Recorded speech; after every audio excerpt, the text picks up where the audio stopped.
Muli po, magandang araw sa lahat ng mga nanonood sa akin channel. Andito pala si Kabat, magluluto ng ulam. Yan, kayo ba ay may ulam na? Kung wala pa kayong ulam, ay panoorin mo itong lulutuin ko para matutunan mo. Ako po ay magluluto ng Bicol Express. Pero bago yan, kung bago ka lang sa aking channel, huwag makalimot mag-subscribe. Ayan. At ayan na nga mga kabarangay, oh. Yung pangunahin natin na ano. Lulutuin, siyempre may baboy tayo. Ayan, bawang sibuyas. Oh. May luya. Ayan, may sili. Nahaba sa kalabuyo. Siyempre may paminta saka dahon. Ayan na nga mga viewer. Magsisimula na tayo magluto. Inahiwa ko na pala yan ng mga lulutuin ko. Sibuyas, bawang, saka yung luya. Ayan, may mantika. Tapos siniwa ko pala ito ng maliliit. Siyempre hindi na natin na-videohan. Kaya walang taga-video eh. Ayan, maglalagay tayo ng mantika. May apoy na yan mga kabarangay. Igigisa muna natin ito.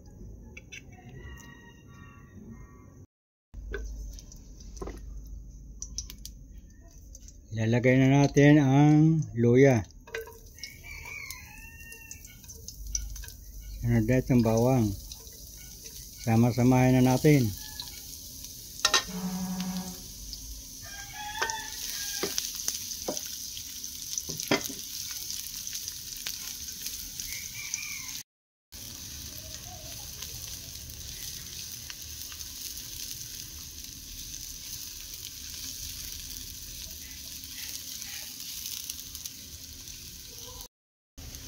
Yan na, nag-aamoy-amoy na mga kabarangay. Ilalagay na natin ang baboy.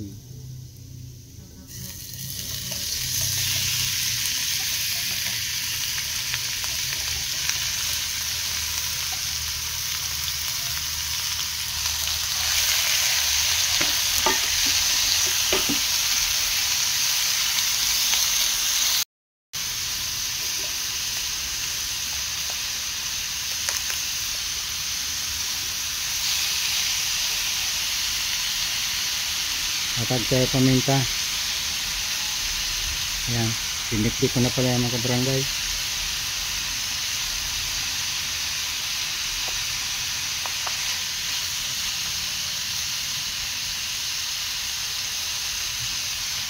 Saka itong dahon.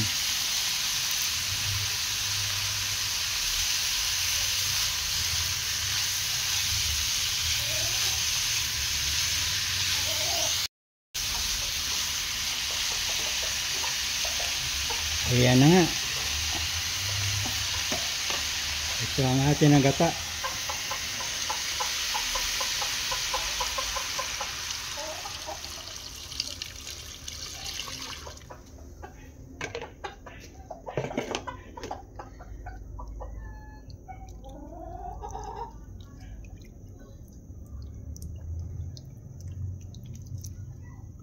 Ayan. Siyempre tatakpan natin yan at hihintayin natin ng mga ilang minuto, mga 30 minutes siguro, at siya'y babalikan natin. At ayan na nga, binalikan na natin. Ano,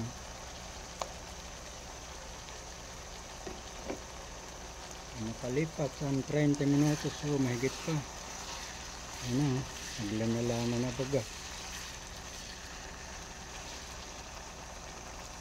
Maglalagay tayo ng pampalasa. Tulad ng asin.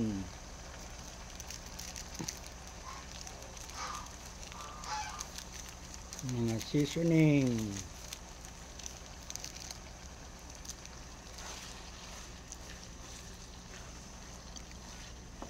At siyempre, hindi yan magiging express pag walang sili.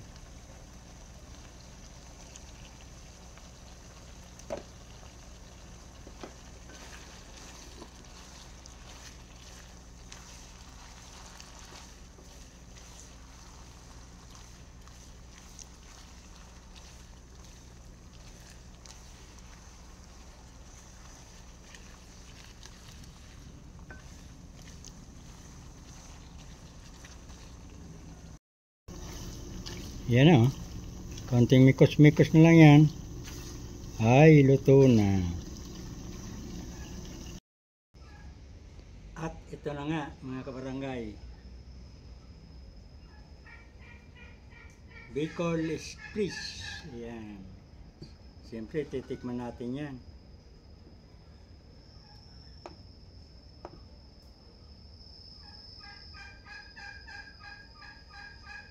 Ikaw mauna. Huwag kang mauna.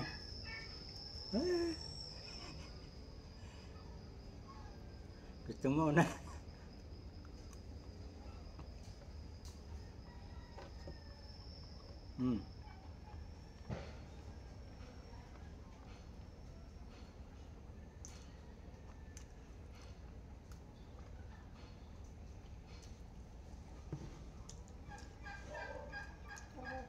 Ayan, thank you very much sa mga nanonood. Hanggang sa muli, yan na si Jomoy, mag-i-express na. Bye-bye!